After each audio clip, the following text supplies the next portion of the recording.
Bienvenue à Saint-Thierry. Nous sommes ici et pas ailleurs pour un choix de vie effectué par un groupe de femmes. Il se résume en 3 mots.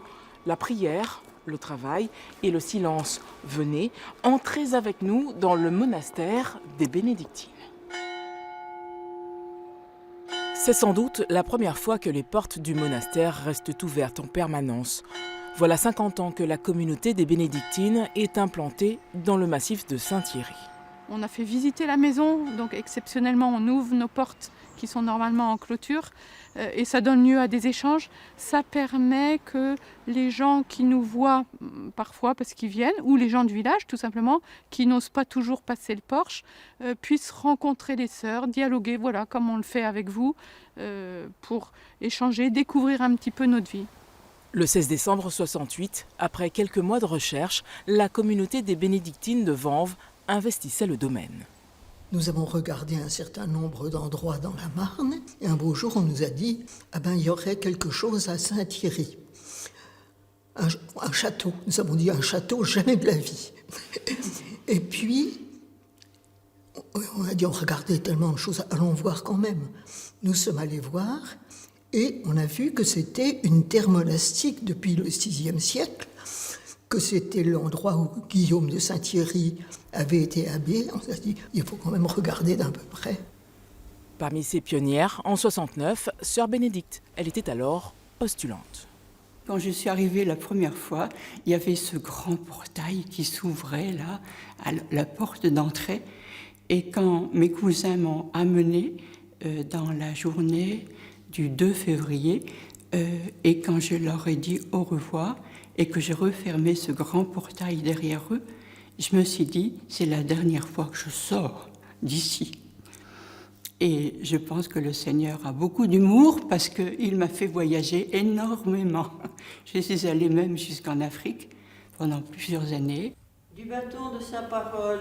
Cette vie en vase clos, consacrée à la prière, au travail et au silence, sœur Sophie l'a épousée en 56, comme elle a épousé le Christ, sans condition. Oh, la vie monastique ne se déroule pas comme un long fleuve tranquille. Il y a des moments justement où on ne sait plus très bien la raison qu'on a d'être là. Mais d'abord il y a le secours de la grâce, il y a l'aide de la communauté. La vie fraternelle est une vie d'entraide à tous les plans. De l'intérieur du monastère, elles n'ont jamais rien raté des évolutions de ce monde. On est tenu au courant, soit par des lectures, par exemple la lecture au réfectoire pendant les repas, sur les principaux événements du monde. Et puis à l'intérieur de la communauté, oui, il y a des évolutions parce qu'il faut s'adapter. C'était les mêmes sœurs que j'avais connues à Vanves et qui étaient ici, mais dans un cadre complètement différent. C'était presque du camping ici au début. C'était vraiment... on marchait dans la boue partout, les bâtiments n'étaient pas beaucoup installés. Donc je me suis dit, ces sœurs-là, vraiment, elles savent s'adapter. Elles étaient infirmières, professeurs, ouvrières. Elles ont troqué cette vie contre une autre plus modeste, voire même plus rude. Mais la foi aidant, chacune apporte sa pierre à la communauté. Ce qui m'a frappé quand je suis arrivée, curieusement, c'est que le monastère j'avais une beaucoup plus grande ouverture sur le monde dans le monastère que quand j'étais chez moi. Ah oui. Oui, par l'apport à la fois des sœurs, du journal qu'on entend au réfectoire, des sœurs et surtout de toutes les personnes qu'on rencontre, tous nos amis du Bénin, d'outre-mer qui viennent nous voir, qui passent. Sœur Josepha a quitté le Rwanda en 2006, abandonné la catéchèse pour la restauration de tapis d'Orient.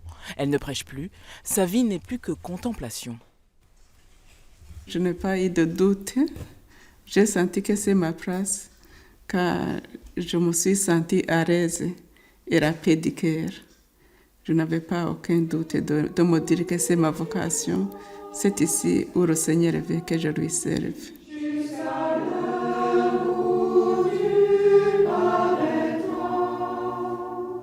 On est vraiment attaché à un lieu. On fait vœu de stabilité.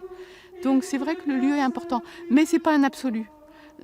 Celui qui nous attire, c'est le Christ. C'est vraiment une personne avec qui on dialogue à l'intérieur. Et c'est pour ça qu'on est en silence dans le travail, dans la vie quotidienne, parce que le but, c'est de demeurer dans la prière. C'est pour ça qu'on reste en silence.